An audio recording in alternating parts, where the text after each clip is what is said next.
What the cluck is up, my beautiful flock of weirdos? You're tuned back into the roost with your girl punk chick, broadcasting live from a highly classified, totally undisclosed underground group. And I'm hella stoked and honestly hella fired up to bring you today's broadcast. We are getting intensely political today, dudes. Alright, let's get into the heavy stuff. We talked a lot about the punk ethos being a megaphone for the marginalized and a massive middle finger to the state. But right now, we are watching some gnarly political maneuvering in real time. The US is fusing its military with Israel. There is a provision called Section 219 tucked into the House version of the fiscal year 2027 National Defense Authorization Act, or NDAA, stemming from the bipartisan United States-Israel Futures Act. It establishes the United States-Israel Defense Technology Cooperation Initiative. The House recently passed its version of the NDAA with Section 219 intact after the Rules Committee blocked a bipartisan amendment led by Representatives Thomas Massie and Ro Khanna that would have removed it. That means Section 219 became its official negotiating position. The Senate still has to pass its own bill, which recently failed a procedural vote 50-46 and remains stalled. If both chambers pass their bills, a conference committee negotiates the final language before sending the unified NDAA to the president to sign or veto. This isn't just boring political bird dirt, dudes. This is the military-industrial complex flexing its claws. Let's drop the needle on some absolute political rage to get the blood pumping. This is Propaganda Anti-Manifesto, 1993.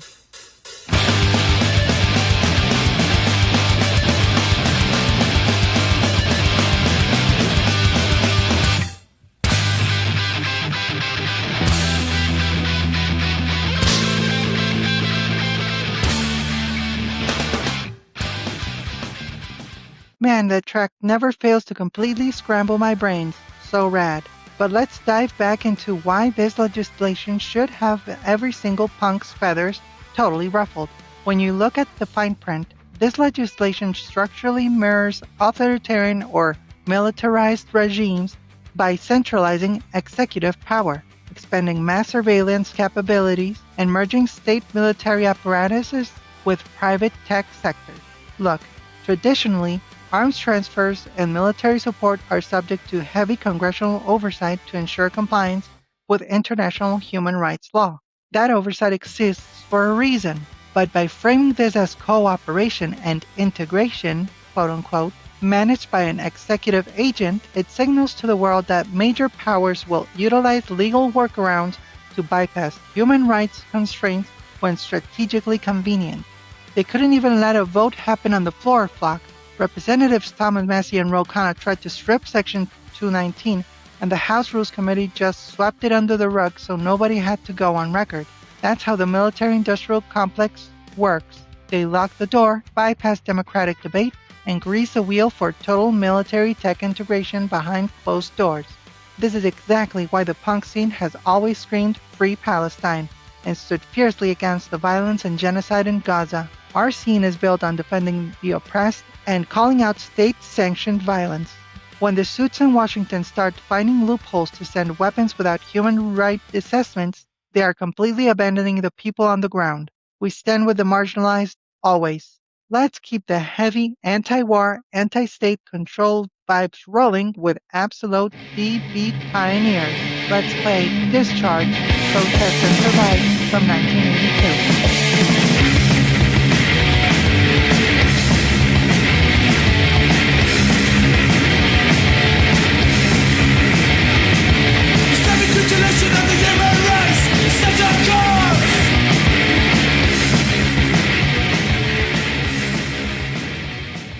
Pure poultry in motion. Alright, my little mother cluckers, let's look at the absolute darkest part of this whole initiative. This move further entrenches the military-industrial complex, creating an opaque environment where unaccountable private defense and tech contractors dictate state foreign policy and warfare. And if you want to know what that actually looks like, this deep fusion of corporate power and militaristic state goals is a defining economic characteristic of historical fascism. In a healthy system, democratic oversight is intentionally slow and argumentative. It is designed to create friction between the state can deploy lethal force. But the explicit goal of this initiative is to remove that friction to achieve speed and synergy. When a democracy prioritizes the rapid, unquestioned deployment of weapons over debate and human rights assessments, it begins to structurally mimic the autocratic regimes it claims to oppose. Punks hate fascism, no matter what flag it hides behind. Let's spin a track from the band that literally made their name calling out multi-death corporations. This is MDC, Multi-Death Corporations from 1983.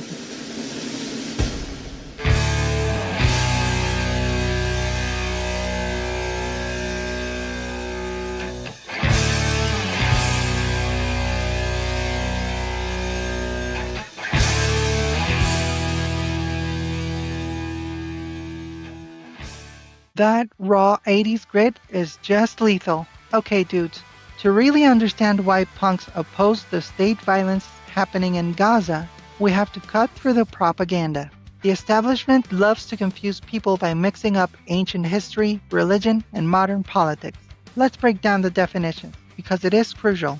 First, you have the Israelites, the ancient historical people of the Bible. Then you have Jews, the ethno-religious group descendants of the ancient Israelites, or those who practice Judaism. And then you have Zionists. Zionism is a modern political and nationalist movement that started in Europe in the late 19th century. It is a political ideology. Opposing Zionism is not opposing Jewish people. It is opposing a political movement. There are plenty of Jewish people who oppose Zionism for political reasons, and there are a million of Christian Zionists who support it for their own reasons. Punk rock has always been fundamentally against ethno-nationalism and border-enforcing military states. Our beef is with the state apparatus, never the people. Let's drop a massive track that asks exactly why they always send the poor to fight battles engineered by the wealthy. And I know they're not purely punk, but hey, this is System of a Down, BYOB from 2005.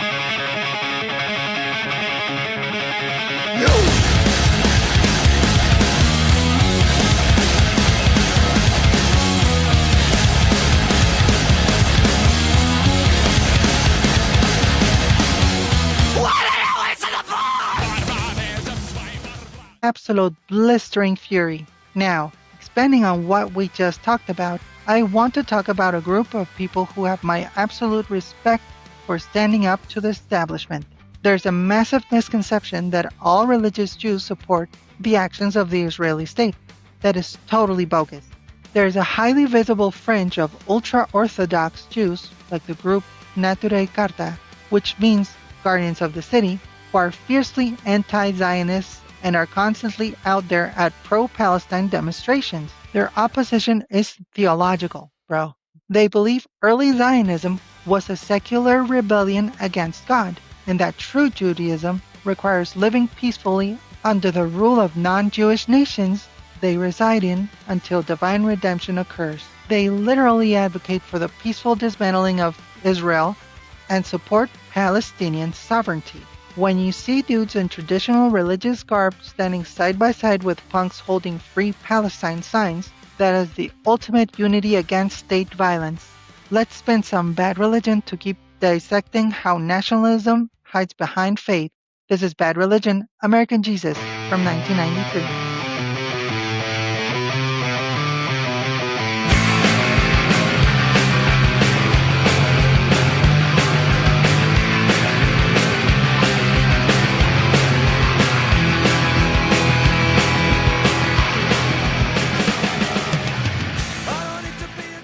Such an impeccable track. But before we continue tearing down the establishment, I gotta lay down some quick housekeeping for the block.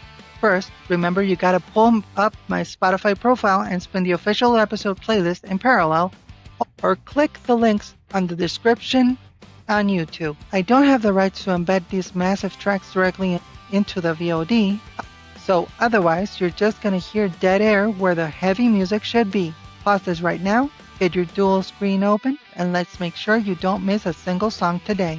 Next up, be sure to peck at the Linktree link in the description. Give it a click, follow the trails, and let's keep the scene connected. And finally, I'm not backed by some massive corporate label or defense contractor, so you can support by buying some merch from the Shopify store or find the Bear Links Patreon in the links. Every single subscription keeps the lights on this bunker and helps me broadcast the truth completely corporate free. So please find the $3 Punk Chick fan tier or grab a hoodie and support your favorite independent chick. Now let's get into the dirt of how this territorial struggle actually started, because the mainstream media loves to pretend history began yesterday. Can't understand the punk stance on a free Palestine without understanding 1948. Following the end of the British Mandate, Zionist leaders declared the formation of the State of Israel. A war kicked off, and Israel expanded its borders, capturing way more territory than the UN partition plan originally allocated. During this war, hundreds of thousands of Palestinians were displaced or fled. They were literally pushed out of their homes, their villages destroyed. Palestinians call this the Nakba, which translates to catastrophe. Punks have always stood with indigenous populations against colonization, whether that's in North America, Latin America, or the Middle East.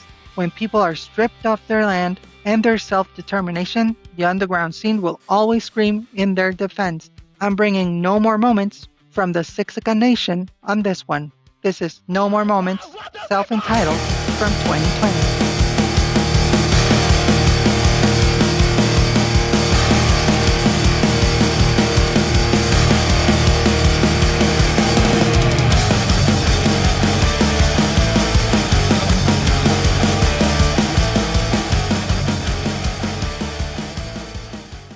Man, my beak is still buzzing from that one. Alright, let's bring it right to the present day. What we are witnessing in Gaza right now isn't a conflict. It's an asymmetric slaughter. It's a genocide. Punk is fundamentally about punching up, never punching down. When you have one of the most heavily funded, technologically advanced militaries in the world, backed by the absolute behemoth that is the United States, dropping bombs on a trapped civilian population, destroying hospitals, and blocking aid, that is the ultimate cowardice. Our scene is built on defending the underdog and exposing the hypocrisy of the elite. When we scream Free Palestine, we are screaming against the systematic killing of a people. We refuse to be complicit in silence while our tax dollars fund mass graves. The Spanish punk band Disidencia didn't pull any punches when they tackled this exact horror. Get the pit moving to this. This is Disidencia, Israel, Fourth Reich, 2004.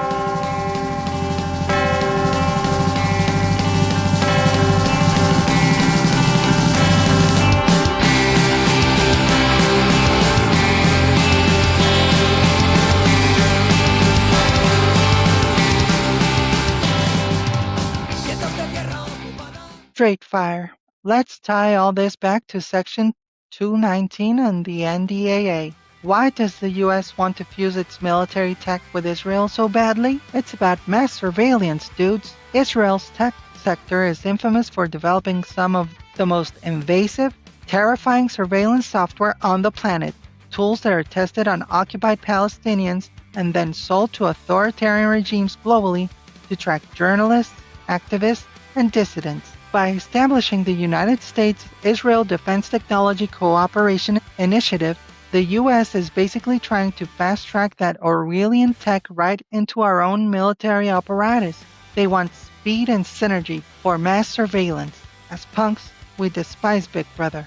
We despise the police state, and we absolutely reject our governments sharing notes on how to better spy on and control the flock. The House pushed this $1.15 trillion beast through by just 4 votes, but the fight isn't over. State leaders are throwing sand in the gears over Section 1217 right now. This is why street pressure, protests, and independent noise matter. It creates friction in a system that wants to run on autopilot. Gang of Four warned us about the normalization of military tech over 40 years ago, and they were dead right. This is Gang of Four, Armalite Rifle, 1978.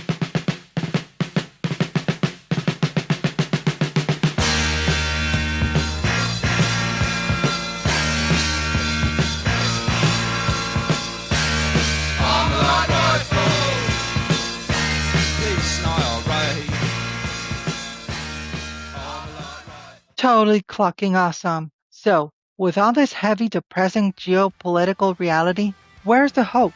The hope is in the streets, my little chicks. The international solidarity movement for Palestine has been completely massive, and the punk scene is right at the front lines. From the student encampments to massive marches, the youth are refusing to accept the status quo, and we cannot ignore the incredible Arab and diasporic punk underground that uses music as a direct mechanism for survival. Take the Washington, D.C. hardcore band No Man.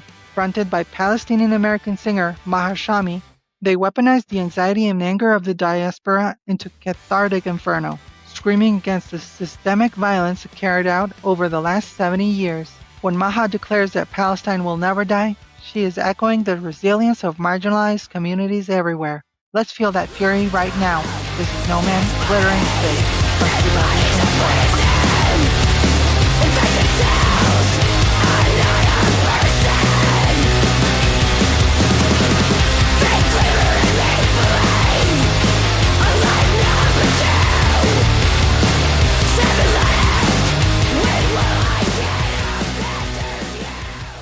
All right, we are closing out this incredibly heavy political transmission today, and I want to leave you with this. Democratic oversight, human rights, and debate are designed to create friction against lethal force. When the US government tries to bypass that friction with provisions like Sections 219, they are telling us exactly who they are. They prioritize the unquestioned deployment of weapons over human life. But we are the friction, dudes. Punks keep their eyes wide open. We rely on mutual aid, direct financial action, and grassroots resistance. Just look at the massive surge in digital benefit compilations for Gaza over the last year, labels bypassing corporate structures to deliver direct aid. We have to keep shining a blinding spotlight on the military-industrial complex burnt dirt. Let's finish with a track from Palestinian-American band that will break your heart. This is Dunham's Venti 2024. Get your Kleenex. So, so, um, all the people are sad because their houses are broken. Because the white people.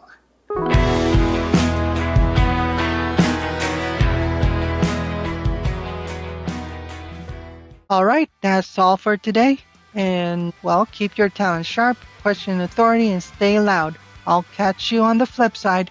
Peace. Bye-bye. She's a chicken punk.